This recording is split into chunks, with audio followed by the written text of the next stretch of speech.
Hey everyone, I'm Magic.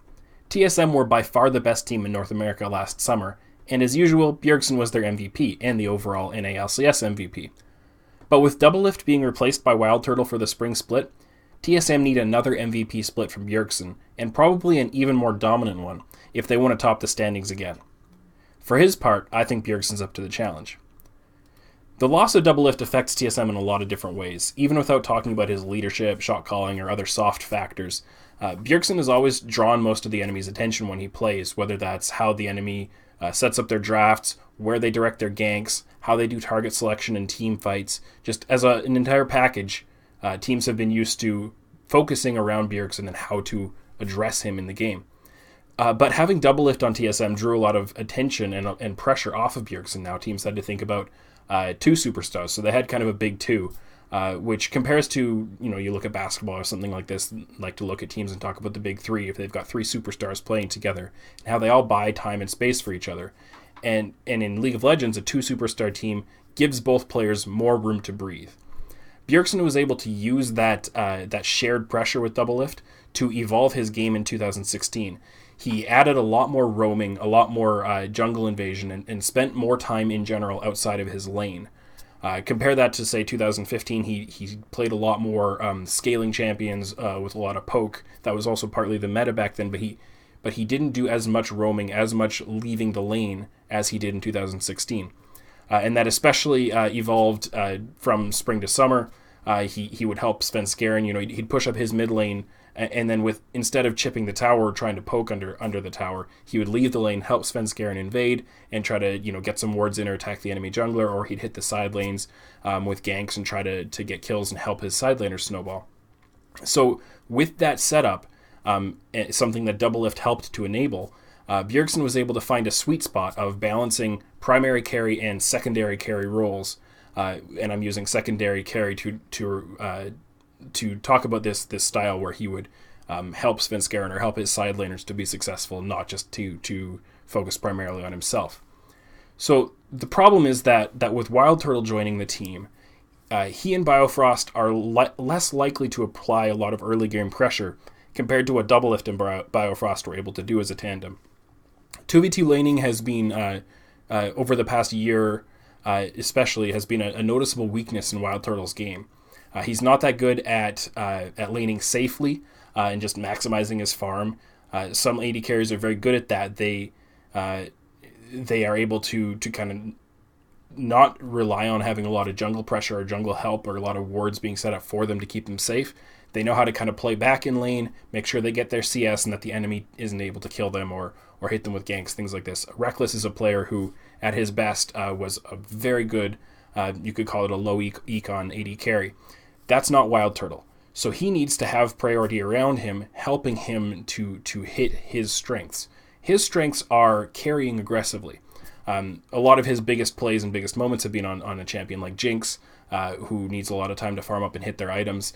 With Immortals, he really would like to jump into fights. Obviously, flashing forward was something he's been criticized for years, and not necessarily knowing when to do that. But it was also his greatest strength with Immortals last year, being able to play forward and jump into things and make things happen. And he had Huni and Rainover around him, with Pobelter playing a lower econ role to make sure that was able to be successful. But what he wasn't successful at during that was making sure that he could always get his farm in lane, not give up any kills or ganks that weren't necessary. So TSM can't really afford to put WildTurtle on utility champions or safe champions while they play to other parts of the map. That's not the way that WildTurtle is successful. And in the meantime, if they do put WildTurtle on kind of lane dominant champions, he's not as good at executing on those as Doublelift was. Because Doublelift has always been one of the best kind of pressure and aggression laners as an AD carry in North America. Because of this weakness, Bjergsen's going to have a much harder time this split of hitting his sweet spot. It's a much smaller sweet spot in the sense of balancing his primary and secondary functions of being a carry himself versus helping all of his teammates be as strong as they can be with his roaming and invasions. He'll have to make a choice more whether he's going to double down on his roaming and his utility and his unselfish play so that he can help WildTurtle kind of cover that weakness in his game, help him through the laning phase, and help him get into his snowballing kind of primary carry style. Or he either that, or he has to revert to a more selfish style where it's, WildTurtle is going to do his thing. He's going to try to carry, but Bjergsen can just stay in lane more, try to chip his own tower, try to harass under tower, and just dominate his lane so hard that the enemy team can't afford to pick on WildTurtle, because then Bjergsen will just steamroll them himself. So he's kind of being forced to choose more between one of those extremes rather than being able to find a happy medium, because WildTurtle's weaker laning is just giving him less flexibility to work with. He can't count on WildTurtle to win the lane and stay safe the way he could count on Doublelift to do so. So there are two problems with this. One, as far as TSM is concerned, one is that the more team-oriented Bjergsen has become, and the better he's been able to find that sweet spot with a little more of that utility and a little more of that roaming, the more effective he's been and the better TSM has looked as a team.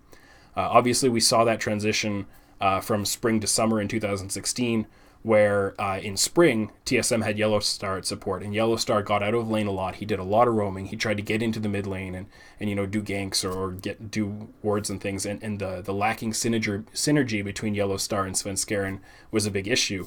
A lot of Yellowstar's roams did not turn out very well.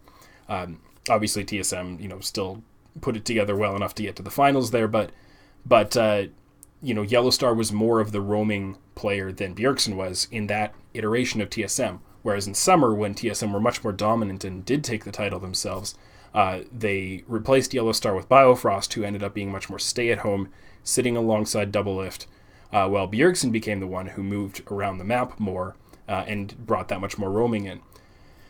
You can look even farther back than that. Look to summer 2015. TSM were struggling a bit in the regular season, but then once they hit the playoffs, they kind of recreated themselves. They redefined themselves. Suddenly, Bjergsen started picking up Lulu and Orianna much more, while Dyrus picked up Olaf and Gnar, WildTurtle jumped onto Jinx and Kog'Maw, and Bjergsen became the facilitator.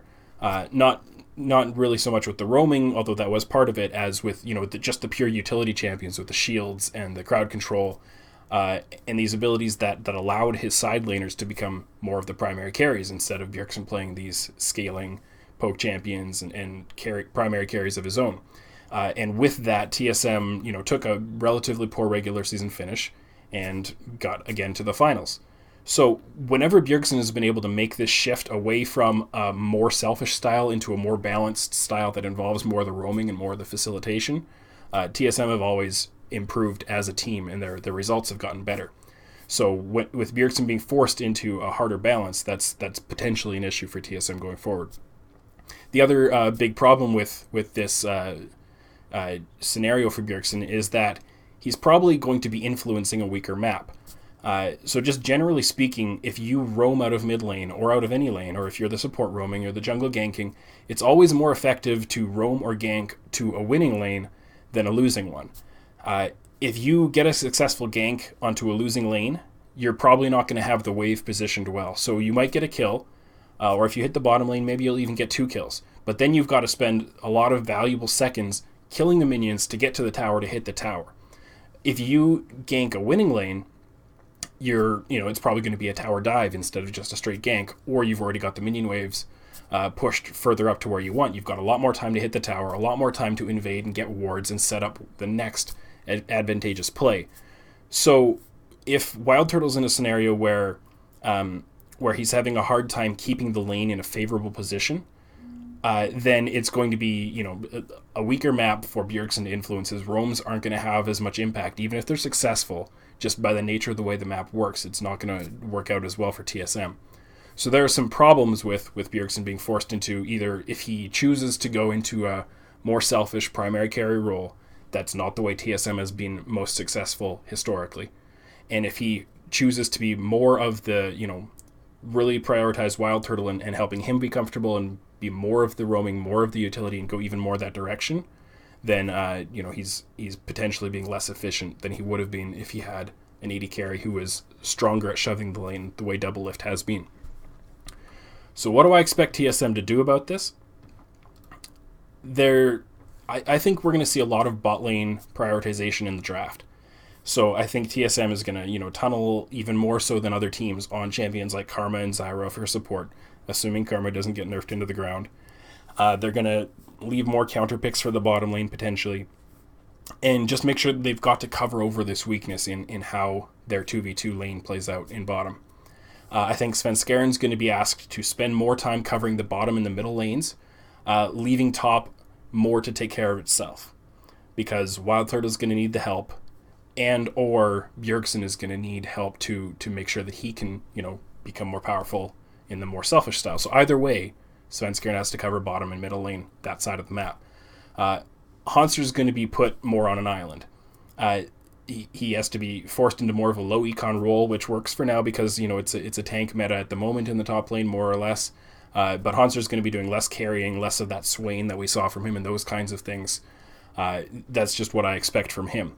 Hanser's very good at that, so I don't think that's a problem, but it does reduce the flexibility of how TSM may be able to set up their drafts and their team compositions, giving Hanser fewer different types of roles he can play. And he has a fairly wide range of things he can play and be successful on, so that's a bit limiting and may reduce what TSM can do. I also expect that because of where Svenskeren will probably play on the map, playing more heavily to the bottom half, WildTurtle's laning outcomes may look better this split than they did the last couple splits with Immortals, just because he's going to get the resources, he's going to get the help. Immortals really couldn't afford to do that with WildTurtle. They had Huni in the top lane who cannot play low econ top laners. He can play tanks. I believe Huni can play tanks. That's not a fair criticism, in my opinion, of Huni. But he isn't very good at playing low econ. You can't put him on a tank and say, farm safely, keep warded, and then team fight later. You can put him on a Poppy and say, okay, well, you're still going to kind of win your lane, and we're still going to help you snowball as a tank. But, excuse me. But asking Huni to be a low econ top laner is not a good way to approach the game. But Hanser can do that, so TSM can afford to put more resources into WildTurtle's laning, which he didn't get on Immortals. I also think if TSM, just as kind of an aside, if TSM are going to play more to the bottom half of the map, they'll probably end up with more, with a lot of dragon control, which could help them a lot if their games go out a little longer and they focus more on the scaling on their carries. But that's kind of neither here nor there. So if TSM have a successful split, and I'm pretty confident that they will, Bjergsen's influence will probably be much more visible than it was in 2016. And I think there's a good chance another MVP award will be coming his way.